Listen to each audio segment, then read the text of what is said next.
Hey guys, it's time for chapter 9 of the 0 Degree Zombie Zone. So in chapter 8, crazy things happened. It always does, doesn't it? It's been a crazy day for Bakari Katari Johnson. Well, he found out last time that his marble that his grandfather gave him has magical powers, real magical powers. When he and Keisha and Tariq and Wardell were sucked into the zombie zone and stuck there, the only way out when the ring didn't work was his marble.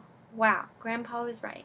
So, also it sounds like Xenon, is going to make his zombies invade Earth regardless of whether or not they give the ring back. Like, he needs the ring to invade Earth, but he promised he wouldn't if he got his ring back. Sounds like he's gonna invade if he gets his ring back, even though he promised he wouldn't. Ugh, look, evil guy. He lied.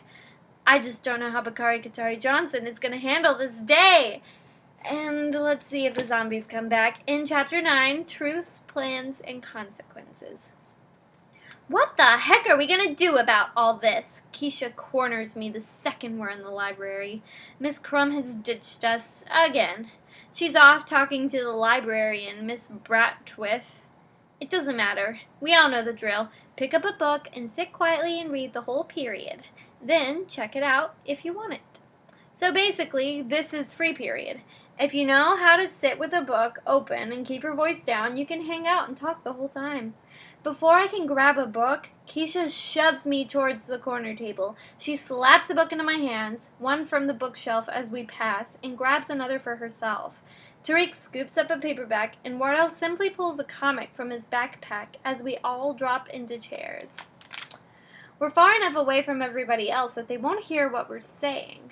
Okay, I'm sure it might look strange seeing the four of us sitting together, especially with Tariq battling me for hall monitor.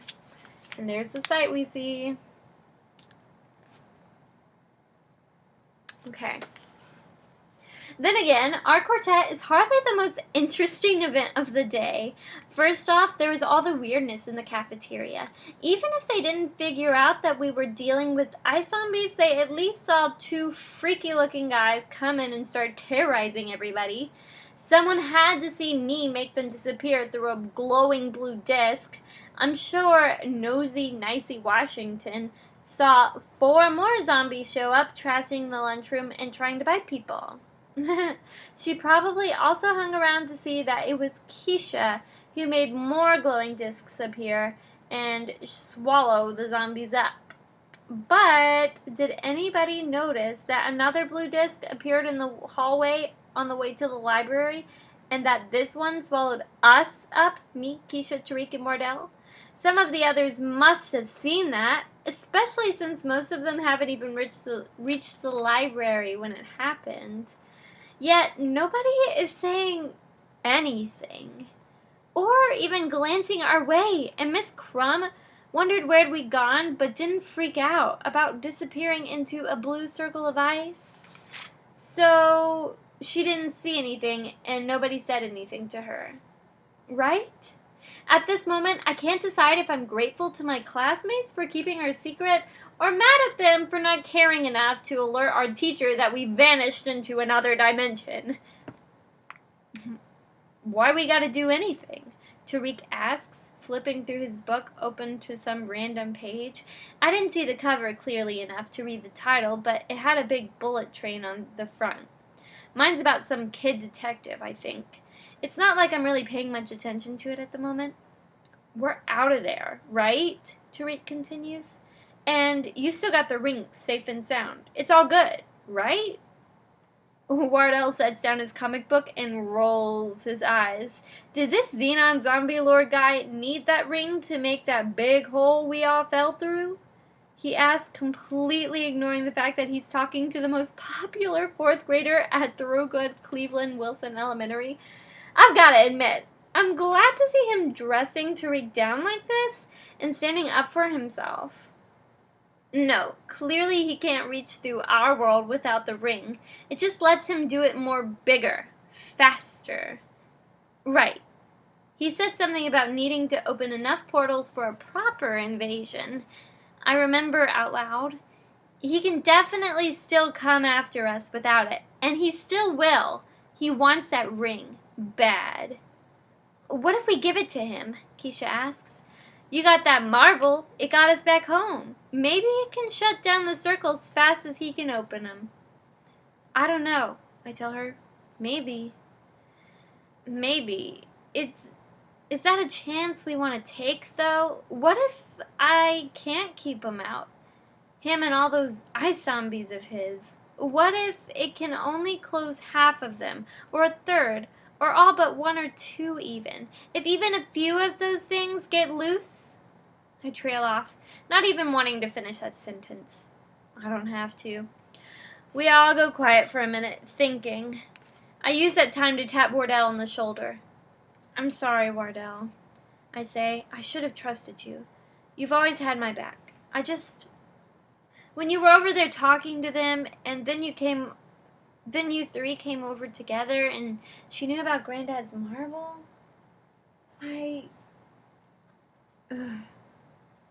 Wardell smiles, like when he sees string cheese.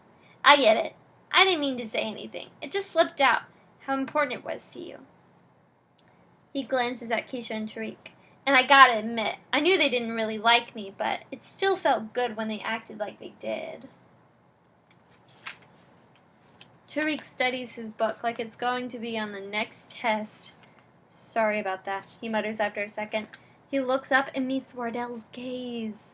That wasn't cool, jerking you around like that. I don't know if I've ever heard him apologize before.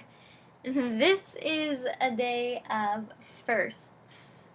I almost fall out of my chair, though, when Keisha says, yeah, I'm sorry, too. At first, I think she means for mistreating Wardell, but she's looking at me. I kind of got you into this whole mess, she admits. I found the ring this morning out in the hall. I'd got it early and saw your name on the sign-up sheet. I was ducking back out to text Tariq a heads up when I saw the ring, just laying there on the floor. She frowns and looks away. When I picked it up, I was still going off about you and how you were going to regret ever signing up. I jump up, then sit down quickly when Miss Crum glances over. That's why Xenon said he heard my name. The first time he grabbed me, it was out in the hall between classes in the bathroom. That was probably the same spot where he dropped the ring in the first place. And somehow he heard my name when you were picking it up. It was because you said my name. She nods. Yeah, that's the way I figured it too.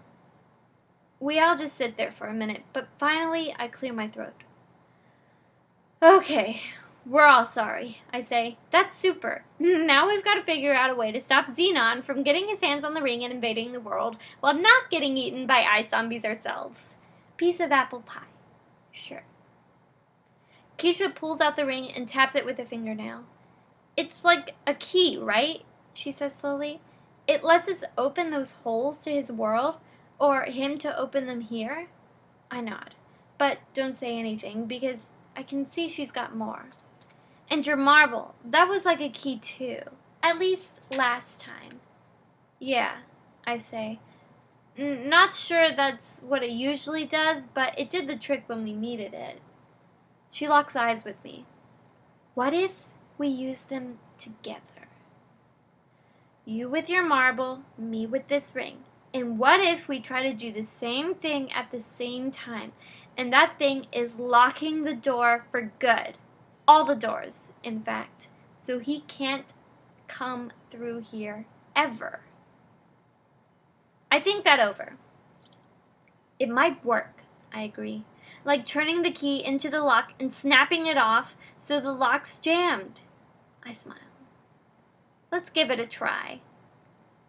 Rock on, Wardell says, grinning. Grab those magic stones, roll some bones. It's time to save the world. Tariq rolls his eyes and Keisha glares at Wardell, but I grin right back at him and we fist bump. Whether this works out or not, I'm glad I've got my best friends back. All right. And that concludes Chapter 9. So now there is a plan. And they're all friendly-ish towards each other. They all apologize, and that, I wasn't expecting that. I wasn't expecting Tariq and Keisha to apologize to Wardell and Bakari. Keisha knows it's her fault, and now we know how she got the ring. She just found it on the floor. So we still don't really know how it got there in the first place. I wonder if we ever will. I don't know. We'll find out tomorrow in Chapter 10. See you guys later.